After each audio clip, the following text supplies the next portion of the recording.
Колку е развиен системот за собирање и третирање на отпадните масла во Македонија?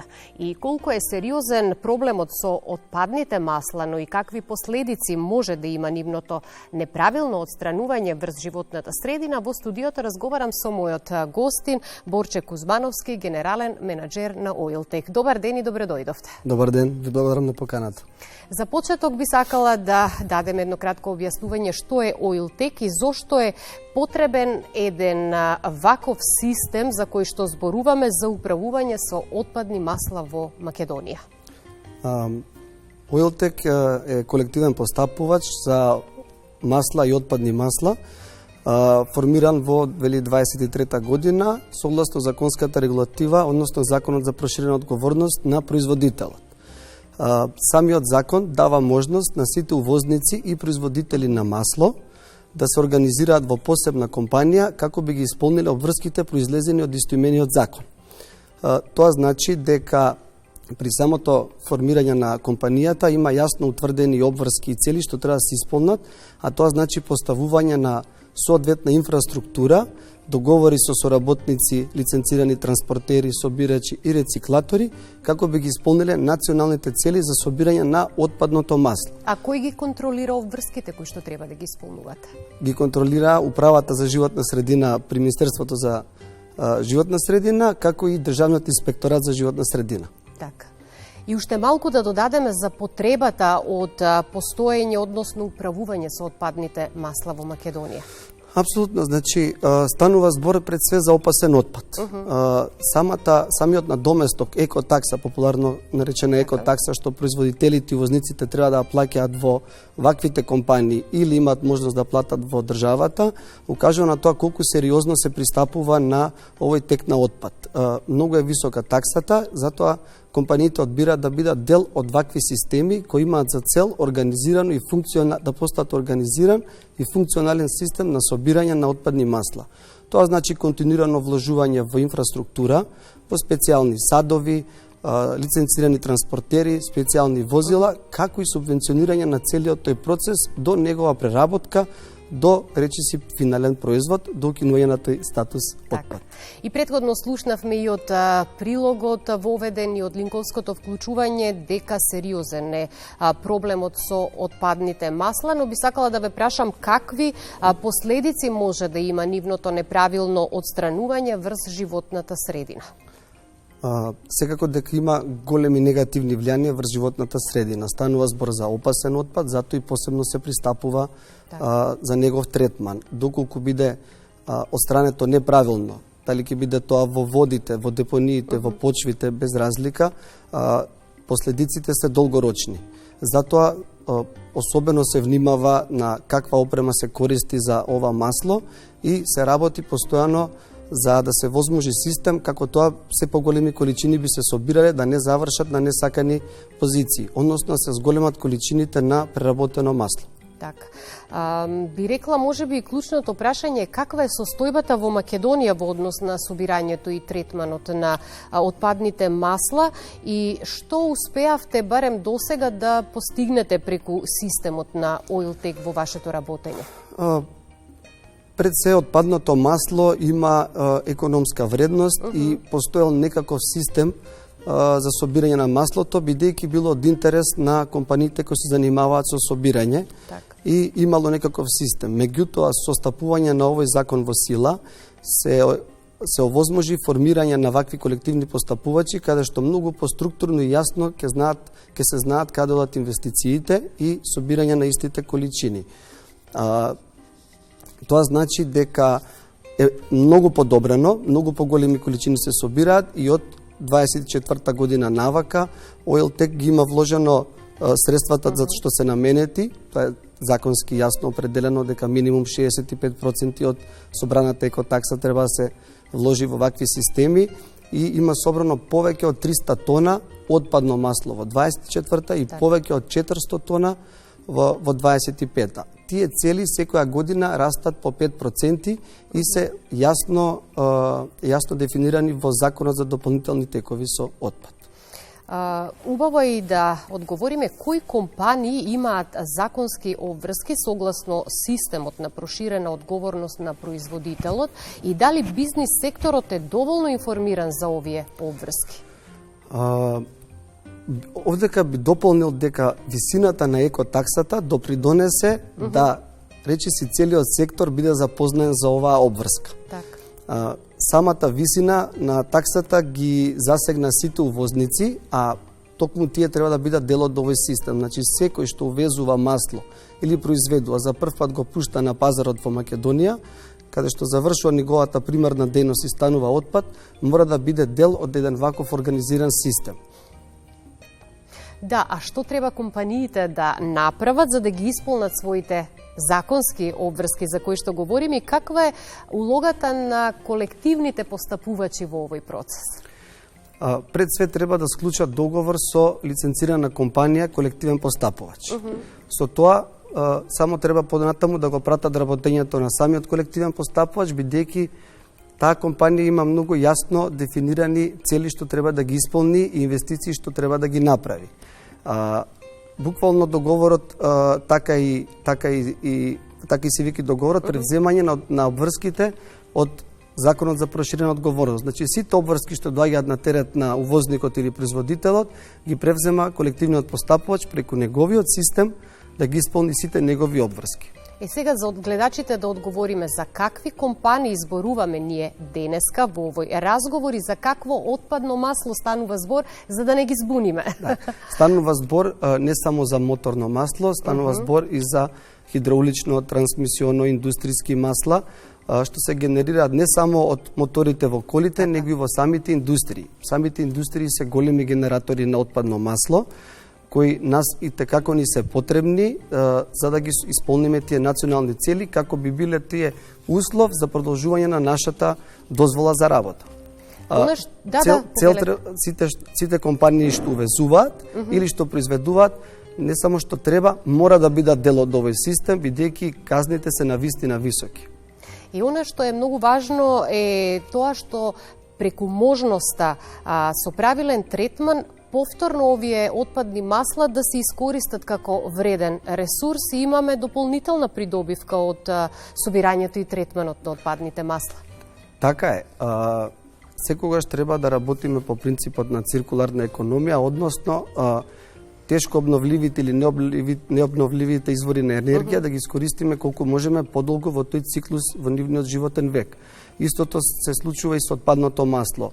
Доколку го преработиме, може да добиеме неколку производи, едно од нив е базно масло, па подоцна може да оди повторно да биде масло или да биде енергенс во индустријата, и тоа колку подолго го задржиме, толку повеќе заштедуваме необновливи извори на енергија. И тоа е крајната цел, всушност, на целиот систем. Во текот на вашето работење ги знаете и морате да ги знаете, нели, законските обврски и процесот, нели, на собирање и третирање на отпадното масло, меѓутоа колку во Македонија граѓаните, институциите, компаниите доволно ја препознаваат својата улога која што можат и треба да ја имаат во овој процес? Ние секоја година правиме истражувања на пазарот и можам да кажам дека тие бројки се подобруваат.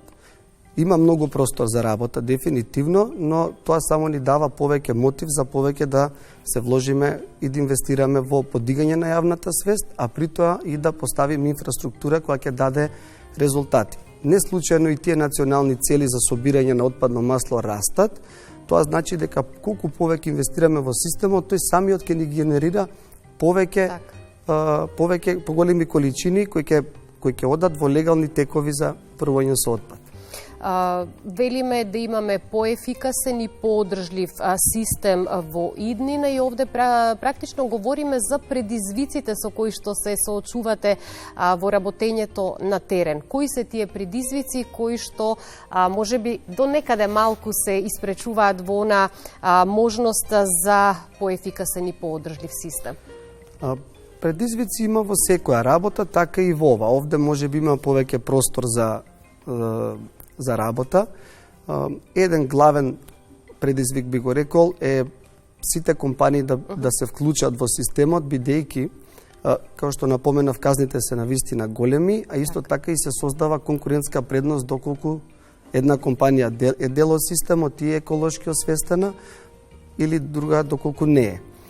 Тоа е една порака еве до возниците и до производителите, а другата е самите граѓани можат да помогнат во системот со тоа што ќе користат автосервиси, кај што ги именуваат маслата на своите коли, кои се дел од некаков систем. Да не биде тоа, како што напоменавте, да се греат на маслото и така натаму, да загадуваат природата, туку да бидат лиценцирани сервиси кои имаат јасен тек на каде им завршува маслото, односно соодветна опрема, соодветно складирана и договори со собирач и рециклатор. За таква регулатива надлежни се државата, пред се надлежните институции, за да можат сето тоа да го контролираат и совесно да се работи на терен, како дел од придобивката и за граѓаните, но и за целото општество. Рековме дека говориме и за денеска за моторни масла од индустријата, меѓутоа она што особено ги интересира нашите гледачи, сигурно сум дека станува збор за собирањето и третманот на маслата од домаќинството. Може би не сте надлежни за тоа, но кратко би сакала да ве прашам, ми дадовте одговор дека тоа засега не може да функционира во нашава држава како што функционира во западните земји. Со маслата за јадење, отпадните масла за јадење, со сигурност знам дека постои компанија која ги собира. Добро. И со која има договори и мора да има договори кујните, рестораните и тие што генерираат таков вид на отпад. Меѓутоа, тој процес, односно тој тек на отпад не може да се субвенционира, не е влезен во оваа законска регулатива. Так. Тоа што таму е негативно е дека додека има висока цена тој материјал, ќе има интерес некој да го собери и да го преработува. Моментот кога ќе нема да се собери, ќе имаме сериозен проблем. Додека кај овие отпадни масла за кои говориме, моторни, трансмисиони, индустријски и така натаму, токму таа е нашата улога како колективни постапувачи. Да го субвенционираме процесот онаму каде што и финансиски не се исплати, бидејќи нема компромис со заштита на животната средина.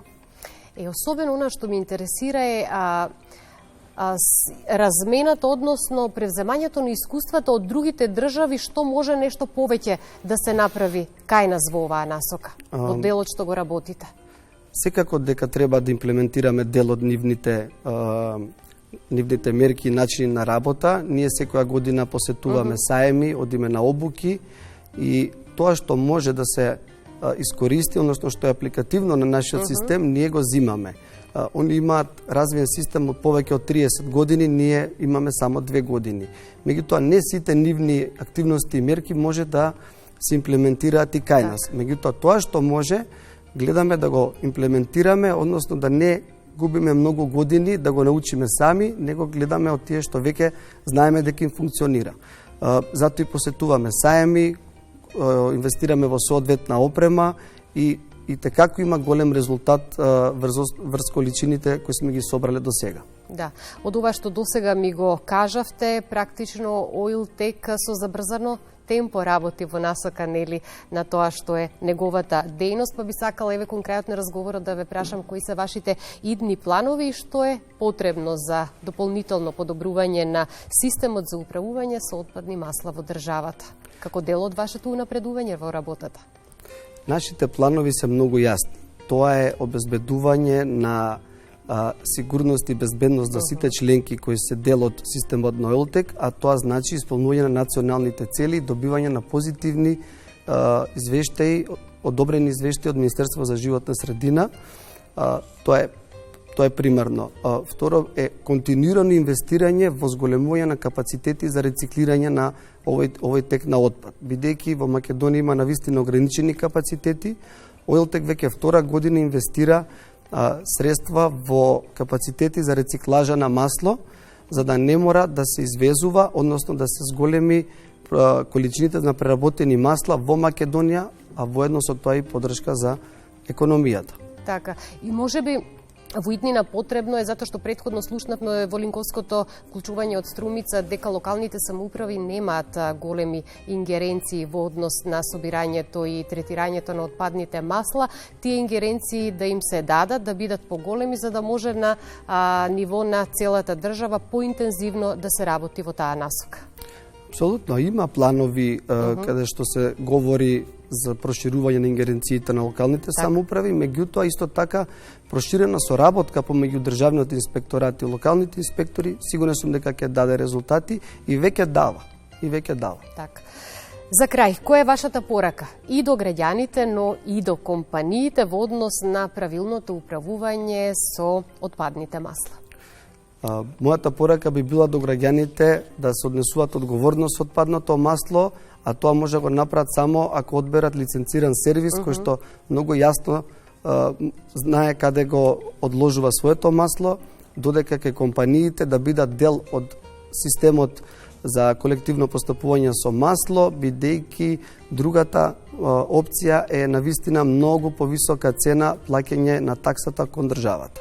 Со овој разговор се обидовме темава да ја доближиме малку повеќе до граѓаните и да ги знаат оние детали кои што се дел од вашето работење. Може би повеќе стануваше збор за она што значи стручност и законски обврски кои што треба да се исполнуваат, меѓутоа но и конкретна работа на терен која што дава резултати и се надевам во иднина таа уште повеќе ќе се унапредува. Се согласувам. Ви благодарам многу за гостувањето, ми беше задоволство. Ви благодарам.